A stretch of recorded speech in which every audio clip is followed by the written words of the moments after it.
בעיר עתיקה חי אדם בשם נחום. הוא לא היה אדם חשוב, אבל היה בו דבר נדיר, לב שקט. יום אחד קרא לו המושל. ממלכתם ביקשה לחזק קשרים עם המלך הגדול שמעבר למדבר, ונדרשה מתנה מכובדת שתשלח אל ארמונו. הסוחרים הציעו לשלוח זהב, הצורפים הציעו לשלוח תכשיטים, אבל המושל בחר דווקא בנחום, מפני שהוא היה אדם אמין. בידיו הופקדה תיבה קטנה, עשויה עץ כהה ומאותר. בתוכה הייתה מתנה יקרה מאוד, אבני חן נדירות שנועדו להגיע אל הקיסר. זו שליחות רגישה, אמר לו המושל. שמור על המתנה היטב, אם תאבד אותה, נאבד איתה גם את כבודנו. נחום הנהן, לקח את התיבה ויצא למסע ארוך. הוא חצה גבעות, דרכים צרות ושווקים זרים. בלילות הוא ישן בפונדקים פשוטים כשהתיבה סמוכה לראשו. אבל בלילה אחד, בפונדק על גבול המדבר, בזמן שנחום ישן, נכנסו לחדרו שני גנבים. הם פתחו את התיבה בזהירות, ועיניהם נצצו. מצאנו אוצר, לחש אחד. הם לקחו את אבני החן, אבל אז נתקלו בבעיה. אם התיבה תישאר ריקה, יגלו מיד שנגנבה. תאסוף משהו מהחצר, אמר השני, שיהיה לה משקל. בחוץ, ליד סדנה ישנה של בדים, הייתה קערת חרס, ובה עפר בצבע אפור סגלגל. הם מילאו בו את התיבה, סגרו אותה בשקט ונעלמו אל תוך הלילה. בבוקר, משהו לא הרגיש נכון לנחום, לכן פתח את התיבה כדי לבדוק את תוכנה, וברגע אחד, ליבו צנח.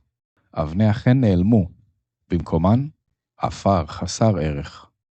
כל אדם אחר היה מתמוטט במקום, כל אדם אחר אולי היה בורח, או חוזר מיד בבושה. אבל נחום ישב בשקט וחשב. הוא הביט באפר ואמר לעצמו, הכל לטובה, והמשיך בדרכו עם תיבת האפר. אחרי ימים ארוכים הגיע אל ארמון המלך. האולמות היו עצומים, עמודי שיש התנשאו מעליו. נחום הוכנס אל האולם המרכזי, קרא ברך והגיש את התיבה. כשפתחו אותה לעיני המלך ויועציו, הסתררה דממה. המלך כימת את מצחו בכעס, אחד השרים צחק בבוז, אחר לחש, זה עלבון לממלכה. פניו של נחום נותרו שלווים, אבל האולם כבר התמלא זעם. זה מה שהבאת לי? שאל המלך בקול קר. לפני שהספיקו השומרים לתפוס את נחום, נשמע קול מזווית האולם. חכו! זה היה היועץ הזקן של הקיסר, אדם שכמעט לא דיבר לעולם. הוא התקרב, לקח מעט מן האפר בין אצבעותיו, הריח אותו, שפשף אותו, הביט בו באור. פניו פתאום השתנו.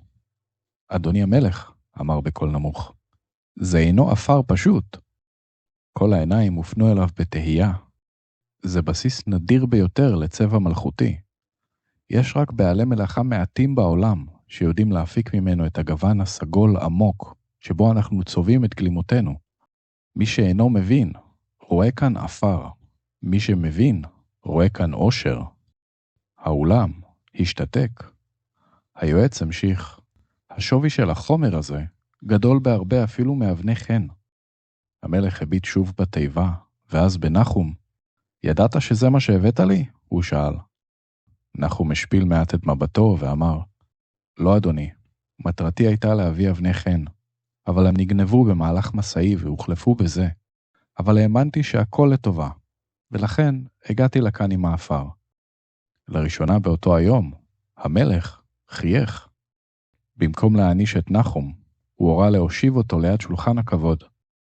המלך גמל לנחום ביד רחבה, הוא שלח מתנות לעיר שממנה בא, חיזק את הברית עם המושל, והעניק לנחום גלימה מכובדת. אבל מכל המתנות, נחום לקח איתו דבר אחד, את הידיעה שגם הפעם, כמו פעמים רבות בחייו, מה שנראה בהתחלה כאפר, הסתיר בתוכו צבע של מלכות.